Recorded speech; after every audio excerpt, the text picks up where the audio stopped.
अच्छी बातें करने से ज़्यादा अच्छे काम करके दिखाओ। अच्छी बातें करने से ज़्यादा अच्छे काम करके दिखाओ, क्योंकि दुनिया सुनने से ज़्यादा देखना पसंद करती है। रेडियो कोई नहीं सुनता है। कौन सुनता है? एफएम है।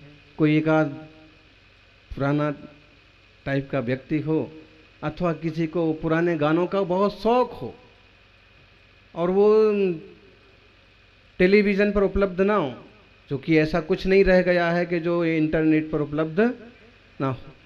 फिर भी जैसे चलाना ना आता हो या उसको उसी चीज़ का शौक हो, तो एक आध व्यक्ति मिलेगा जो रेडियो सुन रहा हो या एफएम सुन रहा हो। बाकी तो देखना ज़्यादा पसंद करते। और एक बात देख लो, प्रवचन सुनना भी लोग कम पसंद करते हैं, कहानी सुनना भी कम पसंद करते हैं। उसी महाभारत का वाचन किया जाएगा तो सुनने वाले गिनती के लोग होते हैं। भोजन रख दो, ऐसी पंडाल लगा दो, सब चीज़ कर दो, तो भी उसके साथ में गिफ्ट रख दो, अंत में तिलक करते समय चांदी का सिक्का भी रखो, तो भी 1000 2000 बहुत हो गया।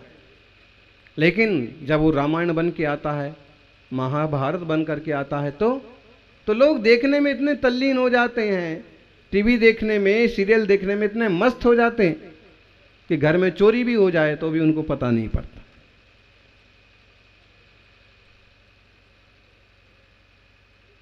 होता है। और उसके बाद सीरियल तो देख लो, अम्माओं कभी सास भी देखो, इतने मस्त हो जाते हैं देखने में। मतलब सीधा साधा है कि सुनने के बजाय लोग देखना ज्यादा पसंद करते हैं।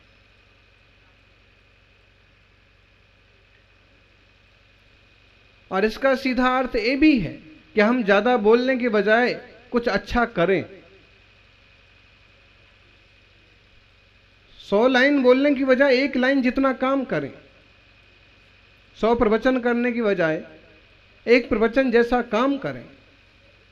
100 उपदेश देने की बजाय 1 उपदेश जैसा जीवन जिए, तो आनंद ही आनंद हो जाए। आदमी की समस्या यही है कि बोलता बहुत है और करता ढपोल शंख। ढपोल शंख आप लोगों ने कहानी सुन रखी, इसका मतलब हाँ, ढपोल शंख था। एक व्यक्ति ने बहुत तपस्या की, बहुत तपस्या की, बहुत तपस्या की, और उसने जब देवता प्रकट हुए तो वरदान मांगा कि मेरे पास बहुत संपत्ति नहीं है, धन नहीं है, और मुझे धन मिल जाए, संपत्ति मिल जाए। तो देवता ने कहा तथास्तु, तुम्हारी तपस्या से हम प्रसन्न हैं, लो ये मेरा शंख ले जाओ। और ये शंख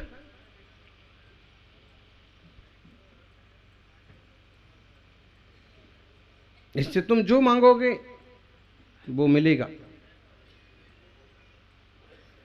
उसने मांगना चालू किया, मांगा, सचमुच मिल गया। उसने कहा धन्यवाद प्रभु, थैंक यू गॉड, और अपना शंख लेके चला। शंख लेके गया, रास्ते में एक जगह रुकना पड़ता था उसको। सेठ जी के घर में उसका रुकना हुआ, और सेठ जी ने पूछा कि भाई क्या बात है, और उसने सामान्य आदमी ने अपनी सब बात बता दी कि मैंने तपस्या की है और अभी सिद्धि हुई है और मैं लेके आया हूँ, और जो मांगते हैं सो मिलता है। सेठ जी ने सोचा कि ये चीज़ तो अपने पास होना चाहिए, ये आदमी का क्या काम का है, अभी देगा तो है नहीं, तो जब ये यहाँ सो जाएगा ना रात को, तो चुपचाप अपन ले लेंगे, इतनी कीमती चीज, जो मांगो सो मिलता है। और जैसे ही वो सोया, रात को शंख निकाल लिया, शंख निकाल के रख लिया। अब वो अपना सामान लेके चला गया, घर जाके देखा तो शंख है ही नहीं। अब क्या मांगे? जब मांगते थे शंख से तो जो मांगो सो मिलता था। एक होता ना, कल्प वृक्ष होते थे, जो मांगो सो मिलता था।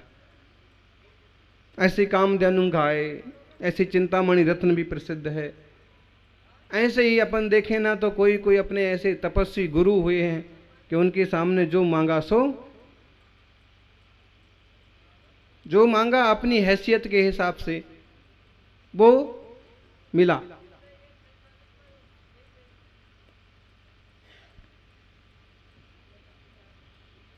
बेचारा घबरा गया, इतनी तपस्या मेरी और सब, और उसने कहा कि अब मांगने से तो मिलने वाला है नहीं, क्या करें।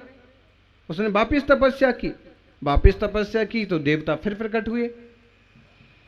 भाई अब क्या बात है, अब तेरे को वरदान दे दिया, वरदान तो दे दिया, दान भी दे दिया, लेकिन जो आपने दे दिया वो किसी और ने ले लिया,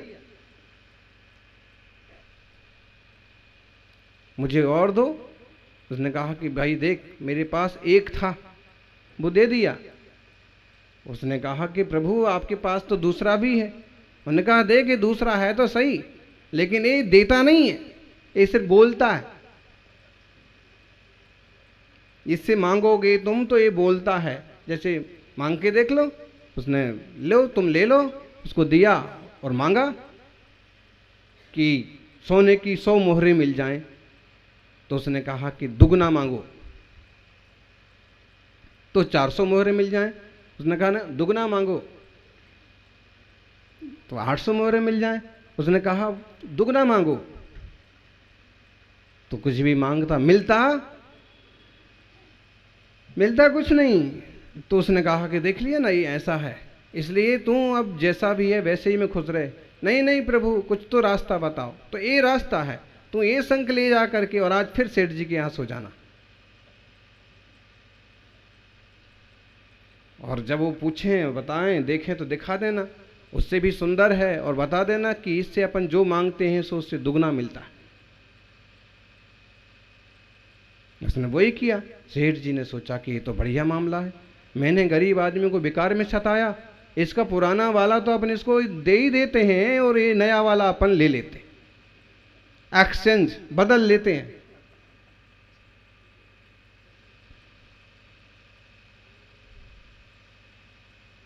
कभी कभी चोर भी है ना, दयालु होते हैं, वो आपका मोबाइल मार लेते हैं, लेकिन उसके बाद देखते कि नहीं ये तो सामान आइडिया वाला 500 रुपये वाला है, नहीं यार इसका ये वाला रख दो, दूसरा जो है 20,000 रुपये वाला वो दोनों नहीं लेके जाता, एक छोड़ के जाता, ताकि आप वापस रिंग टोंग मिला सको। मिलना तो है नहीं।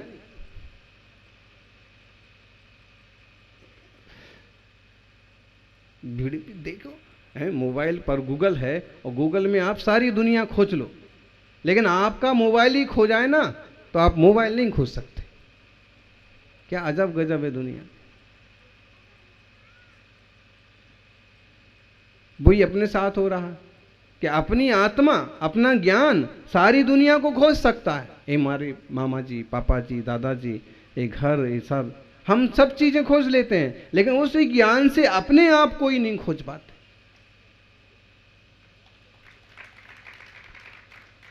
वो खोजना आ जाए ना तो फिर अपने आप में खो जाना हो जाए। जैसे महावीर खोजे तो खो गए, स्वरूप में सिद्ध हो गए। दीपावली आ रही है, भगवान का मोक्ष कल्याणक, 3 दिन अपन उनकी कथा सुनेंगे, कथा करेंगे,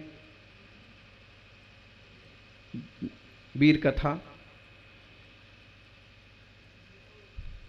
ढपोर शंख, ढपोर मतलब अभी कभी कभी अपन बोलते हैं ना किसी किसी आदमी को जो बोलता ज्यादा है और कुछ करता नहीं, तो क्या बोलते हैं, ये तो ऐसे बोल, ढपोर शंख बोलते हैं ना। उसी से पैदा हुआ है। सेठ जी ने क्या किया कि वो वाला शंख रख दिया, छोटा वाला, और बड़ा वाला चुपचाप निकाल के रख लिया। और जैसे वो आदमी गया तो वो तो खुश था, निकल गया, घर पहुंचा और उसने जो मांगा सो मिला। और सेठ जी ने जब निकाला और उससे जो मांगा, सेठ जी ने कहा कि बढ़िया सोने का एक हार होना। उसने कहा दुगना मांगो। उन्होंने कहा वाह 2 दे दो। उसने कहा दुगना मांगो, बस 4 दे दो। उसने कहा 4 दुगना मांगो। और वो दुगना दुगना बोलता गया और मिला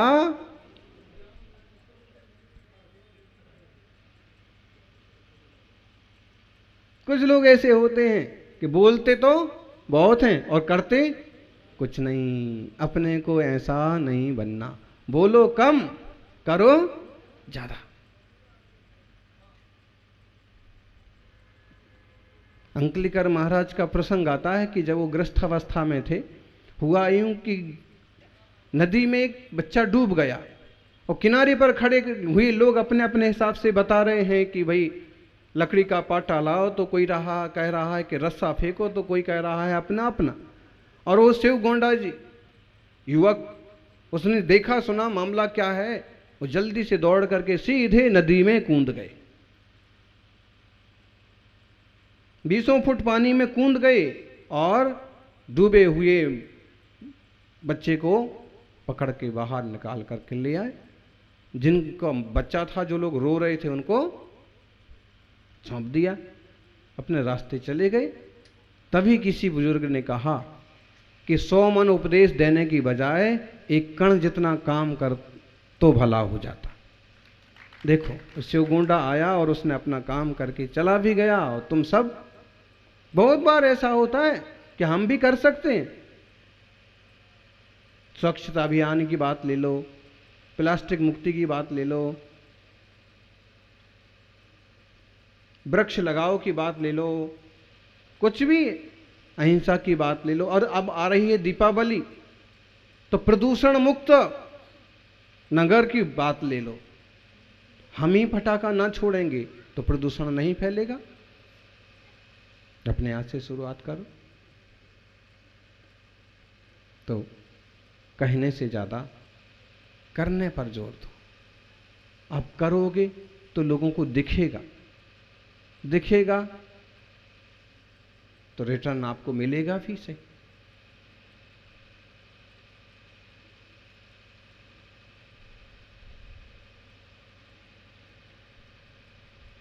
बहुत बार महावीर स्वामी क्या बोल के गए हैं, वो भाषा हमें उपलब्ध नहीं है, लेकिन महावीर स्वामी क्या करके गए हैं, साधना कहां से मोक्ष गए हैं, वो चीजें आज भी उपलब्ध। इसलिए करना ज्यादा महत्वपूर्ण है। लेकिन करने में पूरा 2 मन का शरीर हिलाना पड़ता है और बोलने में केवल 2 इंच की जबान।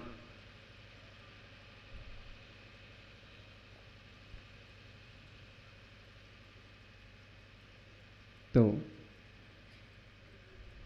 इस बात पर ध्यान दें।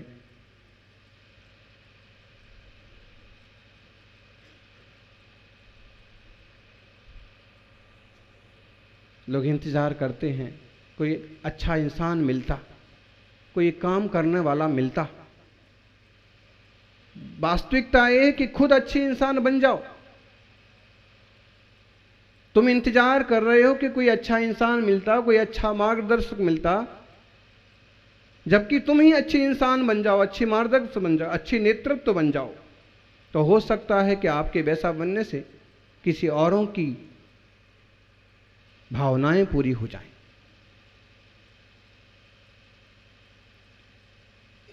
अच्छे आदमी को ढूंढने मत जाओ, नेतृत्व को ढूंढने मत जाओ, खुद बनो, खुद करो। कितने दिन से पीपल का पेड़ टूटा हुआ पड़ा था, रास्ता पूरा जाम था, कम से कम 7-8 दिन हो गए थे, लोगों को आने जाने में तकलीफ हो रही थी। लेकिन ऐसा मन बन गया हमारा कि आज अपन पीपल के नीचे बैठते हैं थोड़ी देर। और थोड़ी देर को अपन बैठे कि कुछ श्रावकों ने, कुछ लोगों ने आकर के उसको हटाना चालू किया और घंटे भर में तो मैदान साफ हो गया।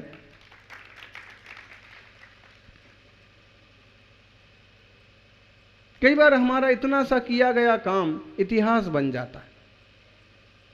कोई संस्था के बीज किसी ने लगाए थे, किसी सत्कर्म के बीज किसी ने लगाए थे, और वे बीज वृक्ष बन जाते हैं, बहुत लाभदायक होते हैं। इसलिए सत्कर्म करिए। बोलने की बजाय करना ज्यादा महत्वपूर्ण होता है। दया का उपदेश देना आसान होता है, लेकिन दया करना, कई बार दया का उपदेश देने वाले भी बड़े निर्दयी होते हैं। परोपकार की बात करने वाले अगर कोई मांगने आ जाए ना, तो एक रोटी भी नहीं देते। इसलिए उस टाइप की वृत्ति अपनी ना हो। यहां कहते हैं अन्नाणी रंजिदो रागा हो दिया दोष दूषिदो कसाय मोह संजुतो आनंदम लाहदे कहम। जो अज्ञानी जन हैं, मोही जन हैं, वो राग से रंजित होते हैं, और राग से रंजित व्यक्ति दोष से दूषित होता है। जितना ज़्यादा राग उतना ज़्यादा द्वेष। और कसाय मोह संयुक्त जो व्यक्ति है वो आनंद नहीं पाता।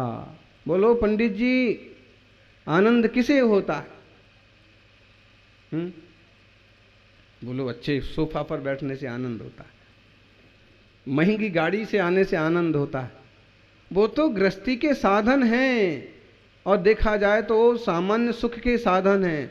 वास्तव में आनंद और सुख कहाँ से होता है? अंतरंग आत्मा से। साधनों में सुख होता तो तीर्थंकर भगवान नहीं छोड़ते ज्ञानी। सुख तो सच में वस्तुनिष्ठ विज्ञान से देखें तो अपने ही आत्मा में, आत्मा का गुण है। चीज जो है जड़ है, जड़ में से सुख नहीं आता है। ये जरूर है कि जड़ के संयोग से हम सुख महसूस करते हैं, वो हमारे लिए साधन बन जाते हैं, लेकिन उसका सुखी होना वो हमारे ऊपर ही निर्भर है, हमारी आत्मा पर ही निर्भर है। कई बार वही चीज हमें सुख देती है और कई बार वही चीज हमें दुख का कारण मालूम। अगर हमें मन में सुख नहीं है तो वो चीज हमें दुख का कारण मालूम पड़ती। बैठे हम उसी कुर्सी पर हैं, लेकिन कोई विकल्प चल रहा है तो कुर्सी पर बैठने का सुख नहीं है, वो विकल्प का दुख है। ऐसा हुआ है, ऐसा क्यों हुआ है? हमने उनका सम्मान किया, और सम्मान करने के बाद वो हमारे ही विरोध में एक आध शब्द बोल दिए, या हमारे कान में ही कुछ बोल दिए कि हाँ तुम तो आजकल बहुत बड़े हो गए। तो अब हमें जो अभी तक एक आदर भाव सम्मान था, वो सुख पैदा हुआ था कि बहुत अच्छा हुआ भाई साहब आ गए, लेकिन जैसे कुछ ऊंचा नीचा बोला कि किया तो फिर दुख चालू होता है। मतलब है कि दुख और सुख हमारे अपने चिंतन पर, अपने ज्ञान पर, अपने आनंद गुण पर निर्भर करता है।